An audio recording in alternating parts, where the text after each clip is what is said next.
Okay guys, so it's time for part 2 of my knife collection video, and today we're going to talk about folders, so stick around. Okay guys, so here we are, and I've got my folders kind of divided in roughly into some groups, and I'm just going to quickly go through these. I don't want this video to be as long as my last one, but I'm going to divide these blades up real quick here. These two are kind of sentimental blades to me. I got these from a friend of mine when he passed. They're nothing special as far as quality and all that stuff goes, but I like them because they have meaning behind them. I've kind of sold off all of my less expensive knives unless they have a special meaning, and these do too. So Neil, miss you, man, and I appreciate these. Anyway, so these are just basic folders. I'm not going to really go into them much. I'm just going to set them off to the side here. And I'll do two more sentimental blades. And these have the most meaning to me. This was my grandfather's everyday carry knife. Just a little simple, made in Japan, rosewood handle, lockback knife. But it's what my grandfather carried every day. And when he passed, I received this. And this might be the most important blade in my collection. This, if you want to say favorite, I guess this would be it because it has the most meaning. And a close second to this would be this knife, which was my dad's. And he used this every day when we used to own a little general store out in the middle of nowhere. Excuse me for the camera focus there. And I like this knife. Now my dad has not passed, he's still here, but it just means a lot that I got this knife. And I've kind of made a tradition of getting him little knives at Christmas time to kind of pay him back for this really cool thing. So he likes the traditional folders, so I bought him a few case knives. Get these out of the way now. Now let's move on to my traditional knives. Firstly, we've got my Benchmade Proper over here. We'll get to that later. But for the rest of them, I've got this little Schrade. I've had this for years. I was probably 12 when I got this, maybe a little older. But this was a Schrade this is made in the US, if this thing ever wants to focus here. This was one of the US made Schrades before they went overseas. Broke the tip off this thing, reground it. Just a really cool little knife, great slicer. Holds an edge pretty well. That's going to go to one of my daughters. Next is this Case Sodbuster Jr. This is in the CV steel with the yellow handles. Just really like this. Takes a great patina and just a good traditional folder. Carried this for quite some time. Next is a Case Medium Stockman, and I got this because I really thought that the black G10 was really sharp, and I had a little extra cash on me, and I just bought it kind of as an impulse. And you know, that happens. You guys, I'm sure, have done it yourselves. Next is a very inexpensive knife, but quality nonetheless, in my opinion. This is kind of like the Mora of folders. This is an Opinel or Opinel or whatever. I guess it depends on where you're from on how you pronounce it. But this will lock with this little collar. It'll lock closed only to one side, and it'll lock open on both. This is a number 6, so it's one of the smallest ones. But they make them, I think the 22 is huge, and it's like a folding sword. But these are pretty cool. I drilled the lanyard hole in there. These are really cheap. I've got them in my Amazon store. They're cheap, they're really good gifts, and they're quite a good knife. And this will take a patina, as you can see, because it is a high carbon blade. It is not stainless.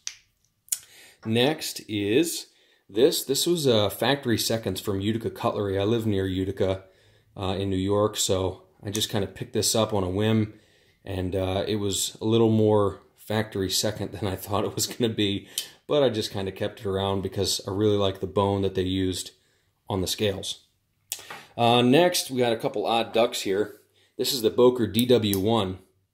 This is kind of a cool little frame lock folder, stainless steel with G10 on this side. This was painted by a guy that I bought it from on Instagram. I bought this used. It's like $15 shipped. But it's just a really cool little, I don't know, it's just cool. I liked it. I bought it because it was cheap and it was cool. Didn't have anything like it. So that's officially my smallest folding knife. Just thought that was cool.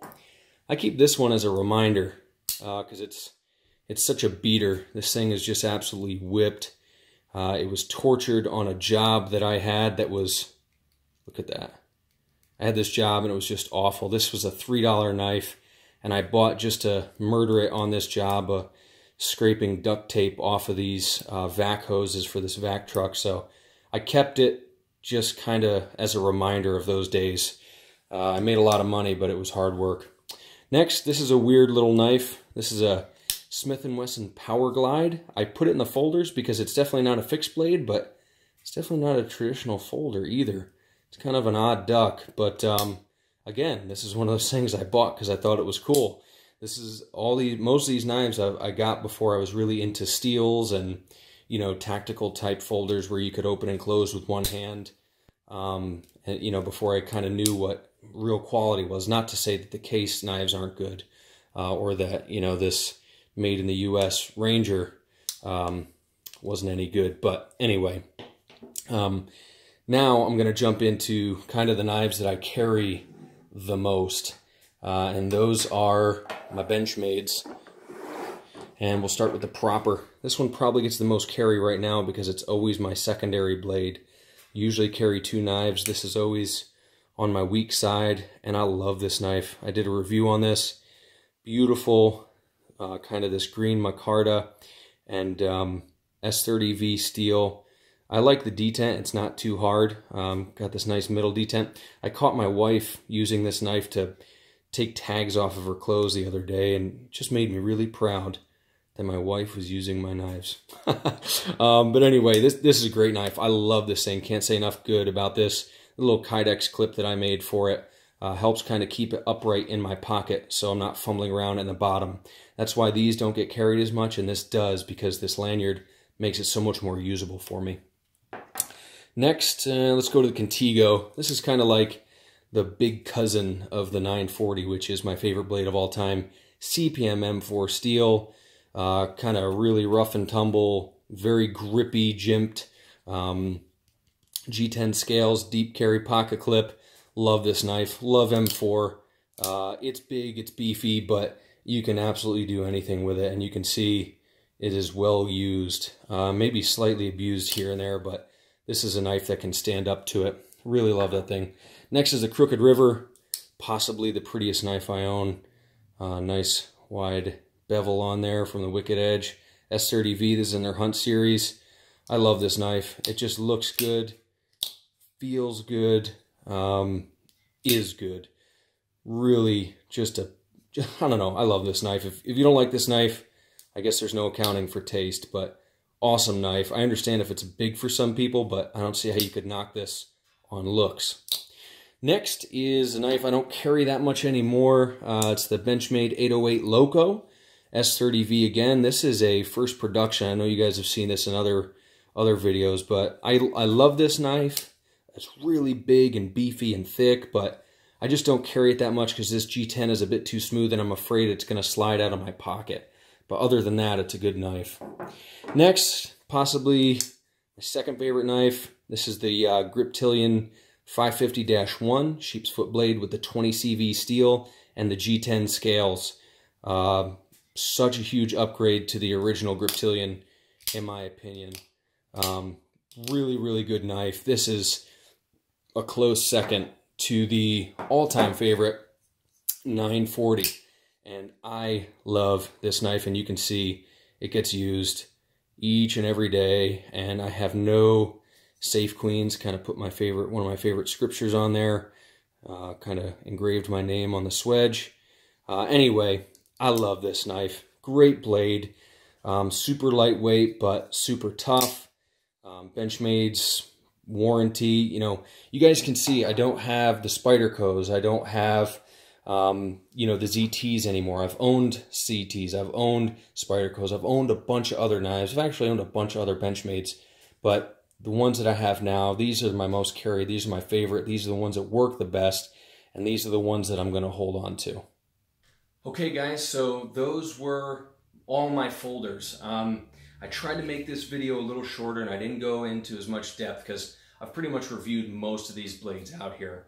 But these are the things that I carry the most. You know, these probably get more use than my fixed blades. with the exception of maybe my SE3, which I carry quite often. But these are all great knives, and I could really recommend any of them, you know, aside from my sentimental ones. But I love those Benchmades. I love all those slip joints and traditional folders that I showed you guys. So anyway, I hope you guys enjoyed this. If there's anything that you think that I really need to have in my collection, let me know, and I'll let my wife read it so she can yell at you instead of yelling at me for the next knife I get. So anyway, guys, thanks for watching.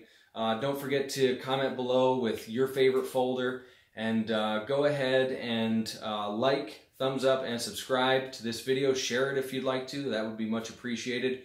God bless as always, guys, and I will catch you.